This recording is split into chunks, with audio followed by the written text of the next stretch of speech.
Hello दोस्तों, आज के वीडियो में देखेंगे अलंकार के भेद, अर्थालंकार के बारे में देखेंगे, इसकी डेफिनेशन देखेंगे और इसके सभी 5 भेदों को भी हमें डिटेल से जानेंगे। तो सबसे पहले परिभाषा देखते हैं। तो जब किसी वाक्य में सौंदर्य उसके अर्थ के आधार पर होता है, किसके आधार पर होता है? अर्थ के आधार पर होता है, तो वहाँ पर अर्थालंकार होता है। तो अर्थालंकार के 5 भेद होते हैं: उपमा अलंकार, रूपक अलंकार, उत्प्रेक्षा अलंकार, अतिशयोक्ति अलंकार और मानवीकरण अलंकार। तो ये 5 भेद होते हैं अर्थालंकार के। पहला है उपमा अलंकार। उप का अर्थ होता है समीप से और पा का अर्थ होता है तोलना या देखना। अतः जब दो भिन्न वस्तुओं में समानता दिखाई देती है तब वहाँ उपमा अलंकार होता है। जैसे कर कमल सा कोमल है, कर कमल सा कोमल है।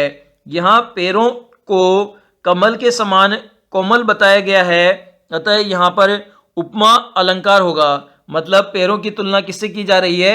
कमल से की जा रही है। इसलिए अगर तुलना होती है तो वहाँ पर कौन सी होती है? उपमा अलंकार होता है। सेकंड है रूपक अलंकार। जब उपमान और उपमेय में अभिन्नता या अभेद दिखाया जाए तो वहाँ पर रूपक अलंकार होता है। जैसे कि देख सकते हैं, मैया में तो चंद्र खिलौना ले हो, मैया में तो चंद्र खिलौना ले हो। इसके अंदर ऊपर दिए गए उदाहरण में चंद्रमा और खिलौनों में समानता न दिखाकर चांद को ही खिलौना बोल दिया गया है, अतएव यहाँ पर रूपक अलंकार है। मतलब उपमान और उपमेय में अभिन्नता होती है इसमें। मतलब चंद्र खिलौना, चंद्र यानी कि खिलौने को चंद्र बोला गया है, इसलिए ये यहाँ पर रूपक अलंकार है। तीसरा है उत्प्रेक्षा अलंकार है। तो जहाँ उपमेय में उपमान के होने की संभावना का वर्णन हो तब वहाँ उत्प्रेक्षा अलंकार होता है। यदि पंक्ति में मनु, जनु, मेरे जानते, मनहु, मानो, निश्चय, इव आदि आता है, वहाँ पर उत्प्रेक्षा अलंकार होता है। जैसे मुख मानो चंद्रमा है, मुख मानो चंद्रमा है। तो ऊपर दिए गए उदाहरण में मुख के चंद्रमा होने की संभावना का वर्णन हो रहा है। उक्त वाक्य में मानो का प्रयोग किया गया है, अतएव यहाँ पर उत्प्रेक्षा अलंकार है। तो आपको ये सारे शब्द याद करने हैं: मनु, जनु, मेरे, जानते, मनहु, मानो, निश्चय, इव। ये शब्द आ जाए तो वहाँ पर उत्प्रेक्षा अलंकार हो रहा है। और मुख मानो चंद्रमा है तो चंद्रमा से मुख की तुलना भी की जा रही है। नेक्स्ट है अतिशयोक्ति अलंकार।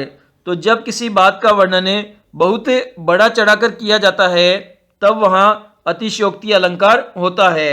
जैसे हम देख सकते हैं, आगे नदियां पड़ी अपार, घोड़ा कैसे उतरे पार, राणा ने सोचा इस पार, तब तक चेतक था उस पार। लाइन वापस से रिपीट कर रहा हूं। आगे नदियां पड़ी अपार, घोड़ा कैसे उतरे पार, राणा ने सोचा इस पार, तब तक चेतक था उस पार। तो ऊपर दिए गए उदाहरण में चेतक की शक्तियों व स्फूर्ति का बड़ा चढ़ाकर वर्णन किया गया है, अतएव यहाँ पर कौन सा अलंकार है?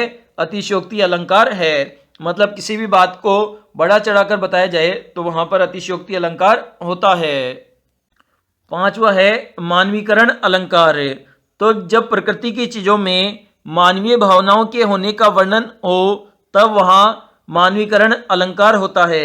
जैसे कि फूल हंसे कलियां मुस्कुराई, फूल हंसे कलियां मुस्कुराई। ऊपर दिए गए उदाहरण में देख सकते हैं कि फूलों के हंसने का वर्णन किया गया है जो मनुष्य करते हैं, अतएव यहाँ मानवकरणीय अलंकार है। मतलब फूल हंसे, तो फूलों के हंसने की विशेषता कौन बता रहा है? मनुष्य ही तो बता रहा है। इसलिए यहाँ पर प्राकृतिक चीजों में मानवीय भावनाओं का जो वर्णन होता है तो वहाँ पर मानवीकरण अलंकार होता है।